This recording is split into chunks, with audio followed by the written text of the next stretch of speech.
Jadi guys, karena aku gabut tadi, jadi aku mau buka Facebook late.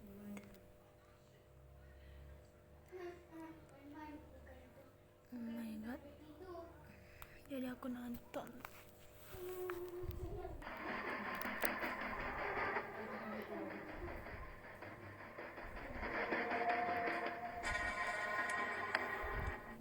Jujur, ini pertama kalinya seumur hidup makan mie sedap. Ini nggak di-endorse atau disponsorin. Gara-gara iklan mie sedap muncul di Instagram aku, katanya ini tuh resep rapoki ala Jisung NCT. Cuman aku...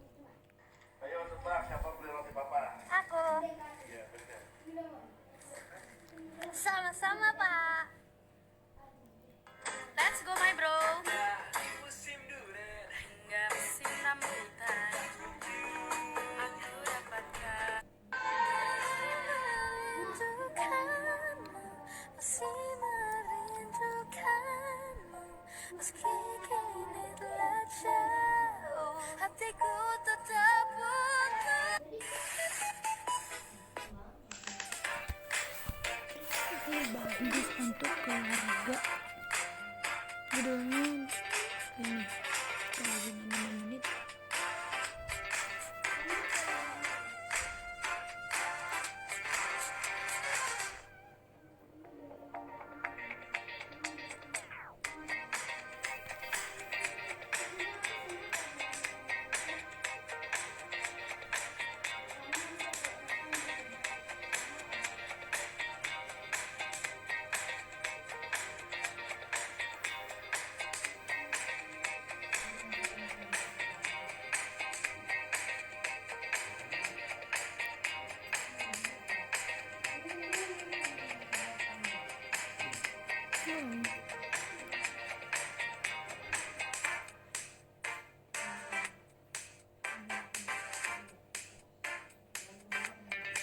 Biasanya kalau aku gabut itu aku sering ngebukain Facebook gitu.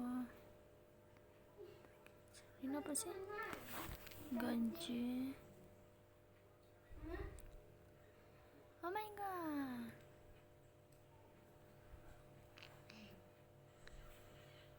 Ini siapa sih? Kok udah dimongolin pula nama dia? Kenapa?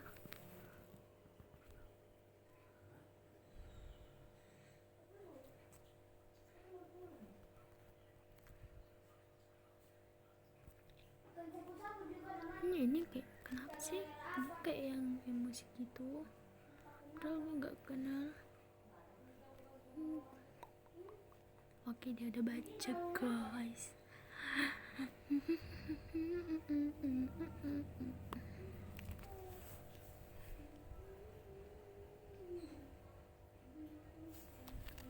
Oh,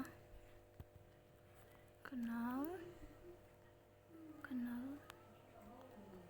kok. Emangnya kenapa?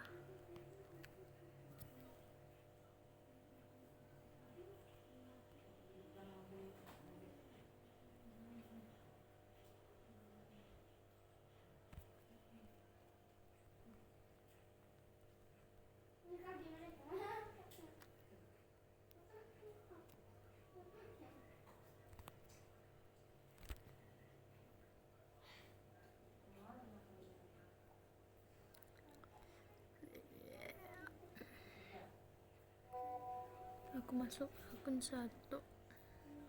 Ini akun fake gitu. Like.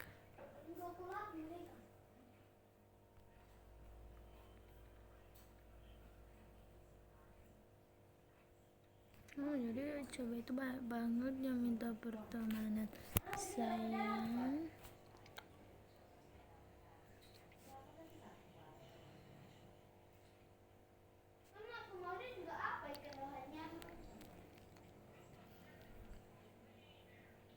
Bambi.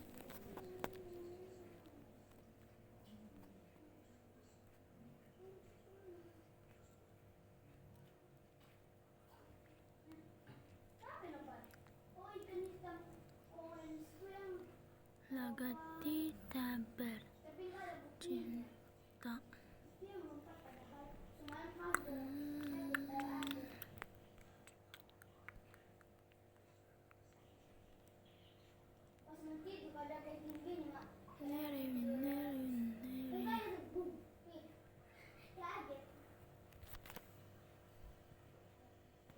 Lama banget dianya guys.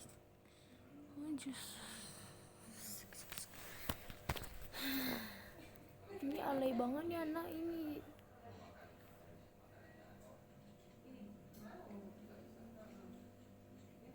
Ini anaknya sepupu mama aku. Oh my god, astagfirullahaladzim, subhanallah.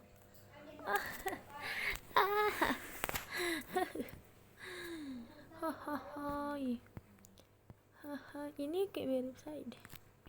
Yang ini yang di samping baju biru kan, samping baju biru jaket biru, yang baju hitam ini kayak mirip saya.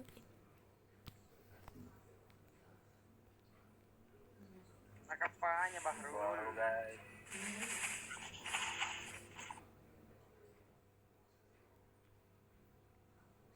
Apanya Bahrul? Baru guys. Apa? Ini aku nonton lagi. Film bercerita tentang seorang anak yang bernama Isyan. Dia ini adalah anak yang masih duduk di kelas 3 SD. Isyan ini adalah anak penderita disleksia atau anak yang kesulitan dalam belajar. Jadi di kondisinya yang sekarang, Isyan masih belum bisa baca tulis dan menghitung. Dia lebih tertarik pada hal lain daripada mengikuti belajar mengajar di kelas. Di sekolahnya, dia jadi anak yang tanda kutip paling bodoh karena selalu dapat nilai paling rendah di kelas. Di rumah, dia bukan anak satu-satunya. Dia punya kakak laki-laki bernama Yohan. Beda dengan Isyan, Yohan adalah anak yang paling pintar. Hampir semua mata pelajaran dia mendapat nilai yang terbaik.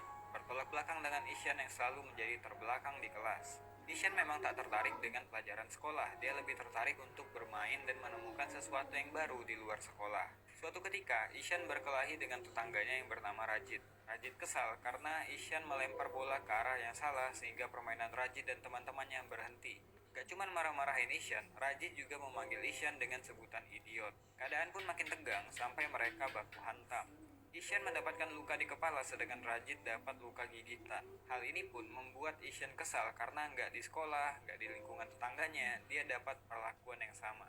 Ketika pulang ke rumah, ternyata emaknya si Rajid datang ke rumahnya, ngomelin orang tuanya Isyan, minta tanggung jawab karena si Rajid luka-luka. Padahal situasinya pada saat itu, Isyan juga mengalami luka yang sama. Bukan ngebela anaknya, si bapak malah langsung nampar Isyan karena bukan sekali ini aja Isyan buat masalah.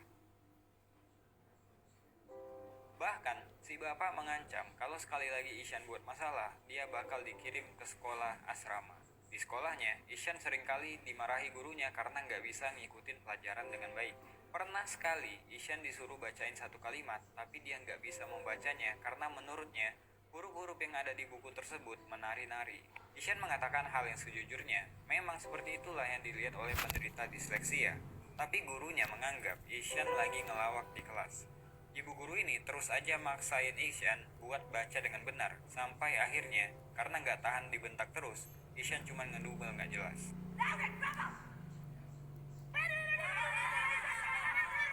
Ya karena hal tersebut, Isyan pun dikeluarkan dari kelas. Karena Isyan anak yang tanda kutip berbeda dari anak yang biasanya, dia pun kerap dibully oleh anak-anak di sekolah, bahkan teman-teman sekelasnya. Setelah jam pertama, dia memilih bolos pada hari itu dan pergi berkeliaran di jalan.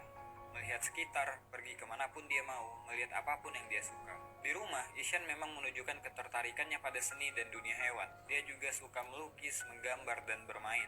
Pada malam hari, dia bercerita ke kakaknya kalau dia bolos sekolah pada hari itu dan dia nggak takut sama sekali. Bahkan itu menjadi pengalaman baru buat dia. Dia pun meminta bantuan kakaknya untuk menuliskan keterangan absen palsu karena dia bolos pada hari itu. Keesokan paginya di sekolah, gurunya mengadakan ujian matematika dadakan yang membuat Isyan pusing bukan main. Baca aja nggak bisa, nulis juga nggak, hitung apalagi. Jadi dia mencoba untuk mengerjakan soal matematika dengan imajinasinya.